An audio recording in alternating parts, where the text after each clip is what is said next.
What is up, guys? Welcome to the garage. We're doing some simple stuff here on the 6A13TT VR4 Legnum twin turbo engine. Perfect.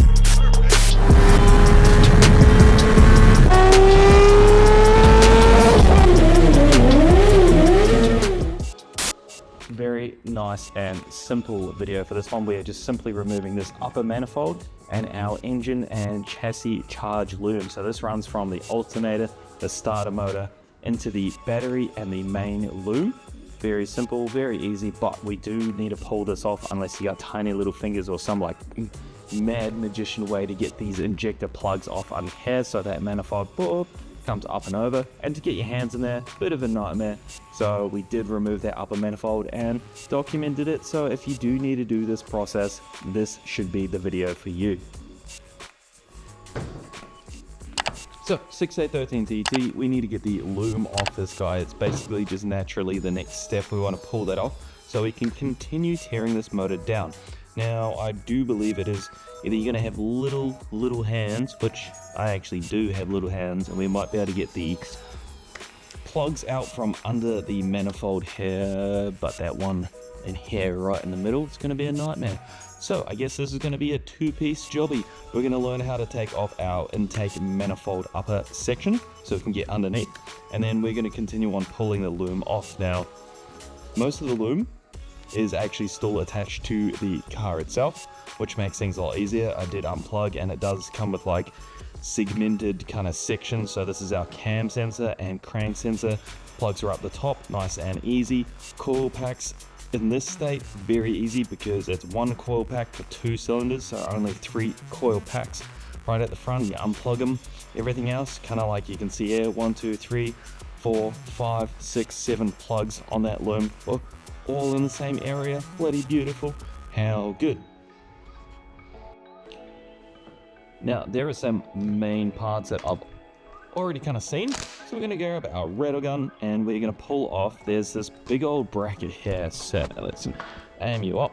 Big old bracket supporting this guy, which, yep, I mean, you don't need. Honestly, longevity wise, maybe it might have helped it get to this point, but oh damn, there's 2 of them.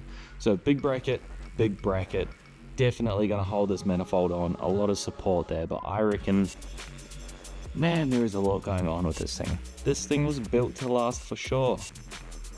Alright, so let's at least get these top sections off. So 12 mil.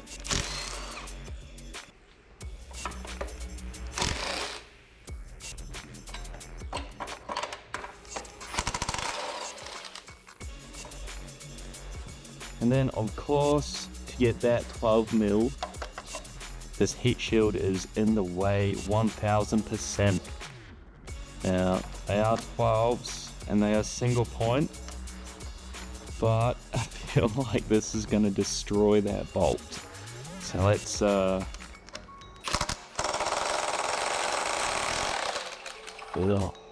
yuck. We are replacing these for sure. That's a 10. Another 12 down here. Looks like it's fairly well segmented, so we don't want to put this on an angle.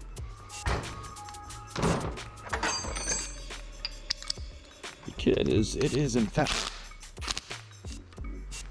a rusty boy. So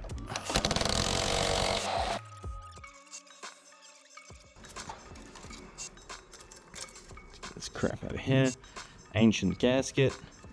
So that is our lower. This has probably got a couple more. Yeah, so we got a couple more on the side here. 110 mil at the top. I might, for now, just leave those on the side and we'll go for that 10 mil at the top.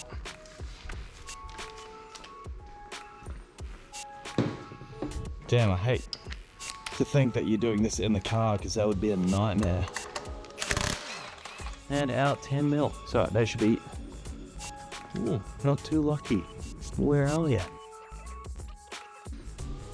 There is another 10 mil on the turbo heat shield for this guy at the top, between the alternator and the block right down here.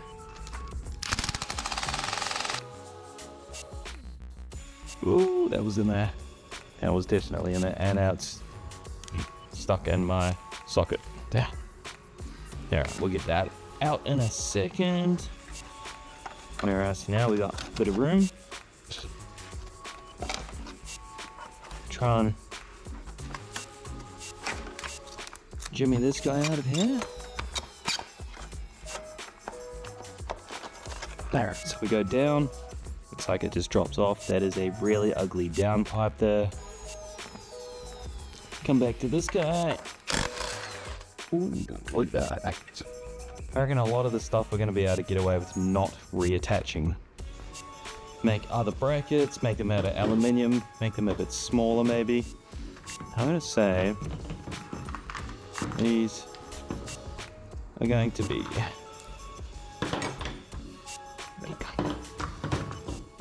because they are for the actual bracket itself. I don't want to kind of confuse that. 1, 2, 3, 4. I think we got 4 over there, so that's cool. That should be enough for us to simply remove this. We've got another 12mm up here. That is for our turbo output. So we'll just get rid of this guy to start. Beautiful little O-ring in there. A whole heck load of oil and crap through there. I'm going to try and maybe refine this little setup as well. Make it a little bit nicer. There are some ugly welds in there. See what we can do with that. So this now has both of these bolts for that. Actually no. Yes, because one was the top, had a tab on it. So cool, that's that out. I wonder what these are spinning like. That one feels good. Moves.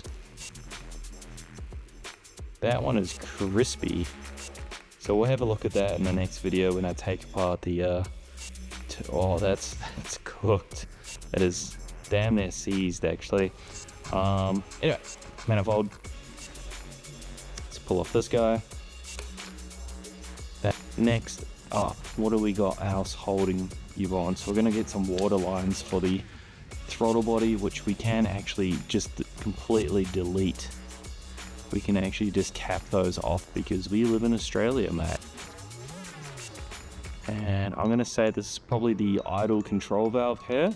I don't know it, but I feel like that's probably what this guy is here. Bleeds in the extra air for electronic idle control. And these two water lines are to help bring temperature in the motor and the air coming into the motor up to temp quicker. That's kind of like an emissions thing, brings up temperature and brings it to operating temperature quicker, so it is more fuel efficient. We've got this little resistor boy here. Heck knows what that's for. Maybe I'll look it up, maybe I won't. Maybe I'll put it in the description right here. Maybe I won't. Or not. So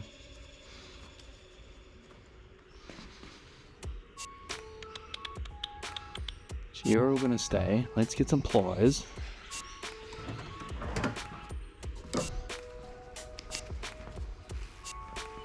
These are simple. Well, they should be simple, but I guarantee they won't be because I just said they were. The clamps.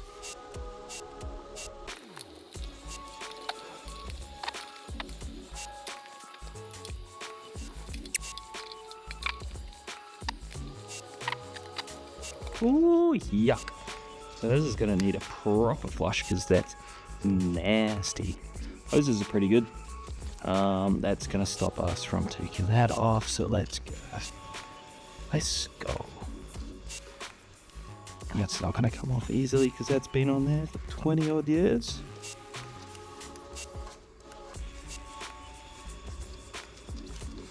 So we'll just do the old twist and pull. Twist the bar. Grab his dick and twist it! Oh my god, dude, this is an MMA fight, dude. It's too much. Twist that dick! Twist his dick!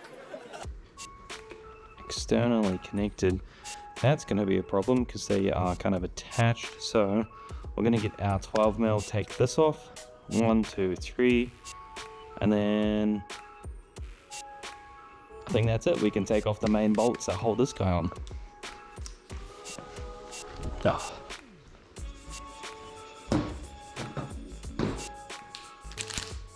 Boom.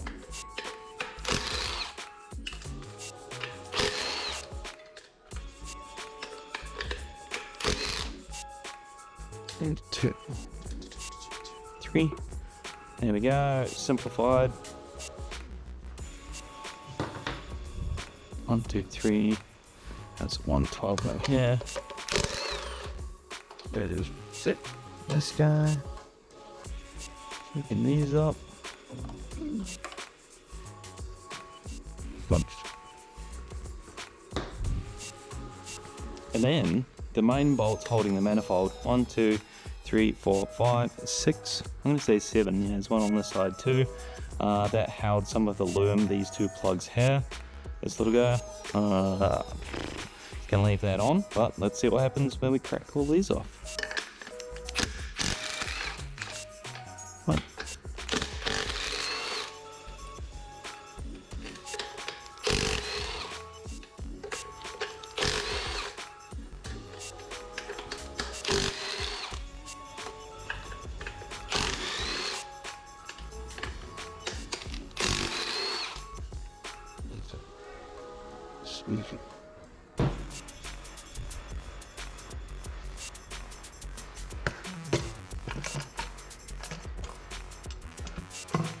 Alright, looks like we still got a couple of, I get you. Alright, so 10 mil.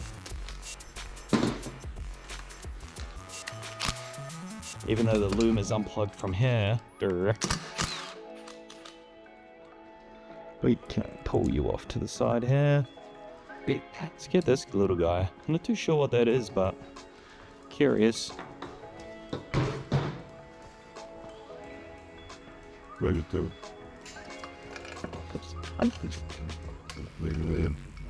Where it is. Alright. That's dope. That's what. Fucking ta-da. Yeah.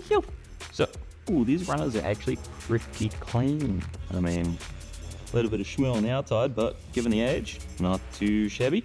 We're going to pull this loom off, so the rest of it starts with, I guess, the alternator down this side here. Big old clip.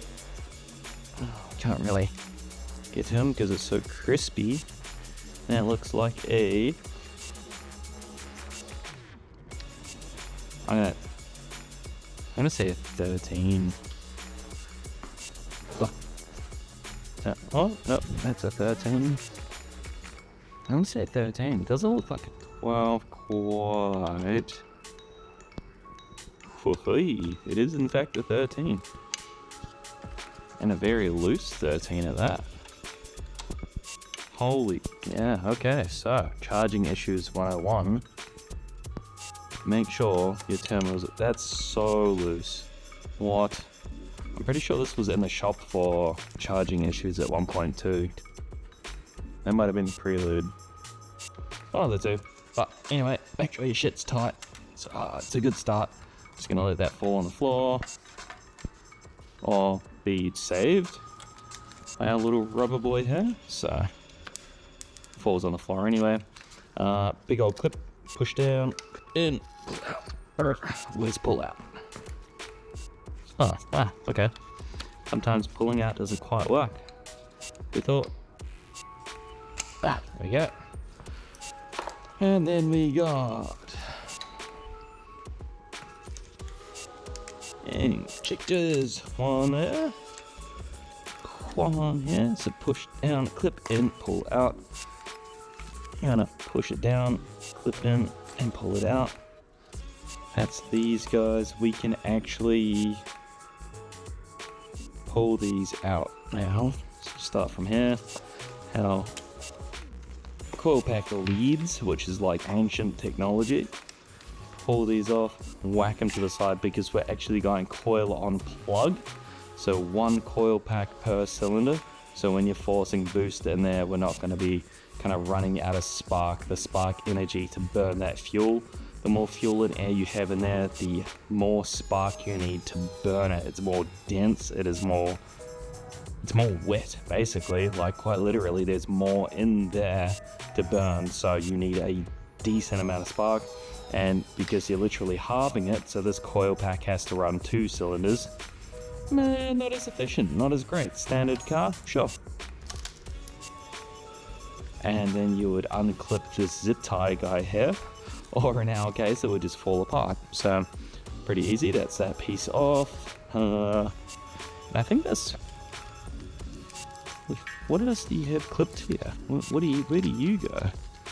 We got something running into the valley, which is a pain in my dick.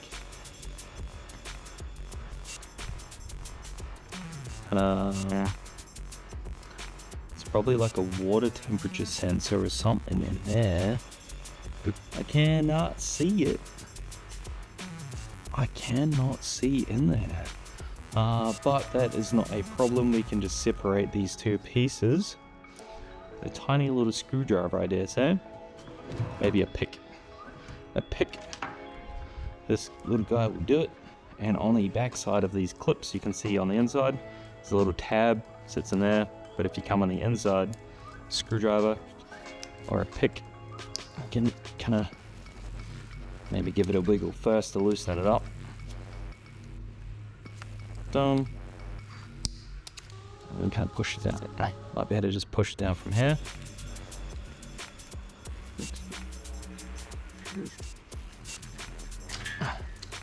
And this little guy is in the valley, so that's a bit of a pain, but not the end of the world. Yeah, right. I was going to pull all of this through. So what have we got? We got some back lines that I want to leave on for now, so I can take photos and reference where they went. That means this guy can be fed through this tiny little gap. Or not, that works too. Let's get our 10 mil.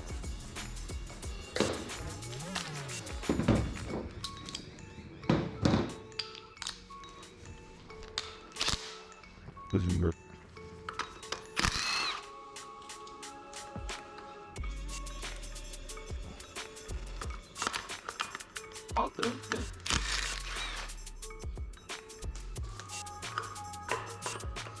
What is it?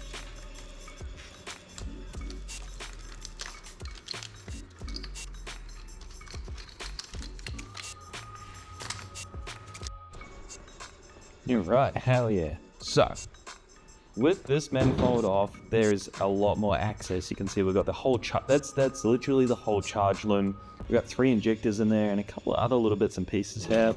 Nothing too major. That is a lot more access. Beautiful. So there's a few little things that we kind of need to make sure that we dot the I's, cross the T's. Little bits and pieces like this, we just kind of want to pull out, make sure it's not floating around.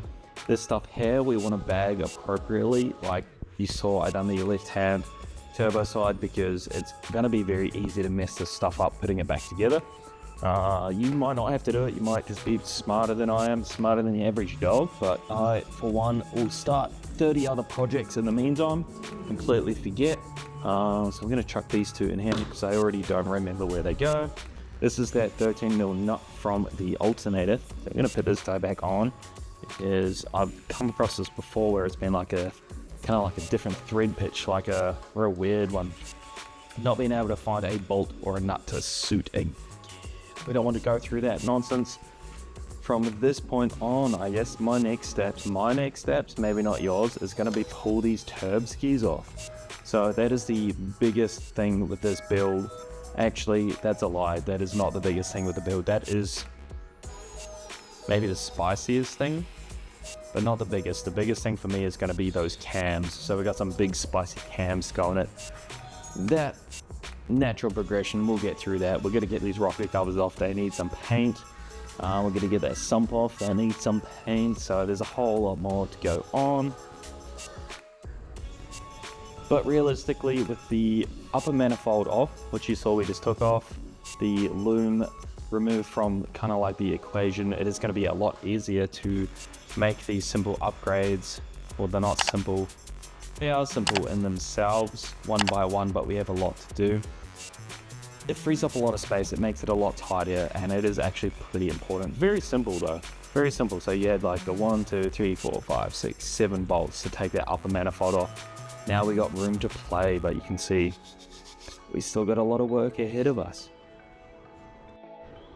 And yeah, I'm just going to keep these videos very short and sweet, so if you have to come back and touch on it, or you only want to watch a certain aspect of it, like this one's literally charge loom and intake upper section of the manifold needs to come off. Very simple, you can just boom, click, have a look, and then just forget that it ever happened. And if not, you can just kind of watch the whole series one after the other. So like I said before, the next thing I'm probably going to do, or I know I'm going to pull these coil packs out. That'll give us a bit more space, a little bit more fuzz kind of floating around on the engine.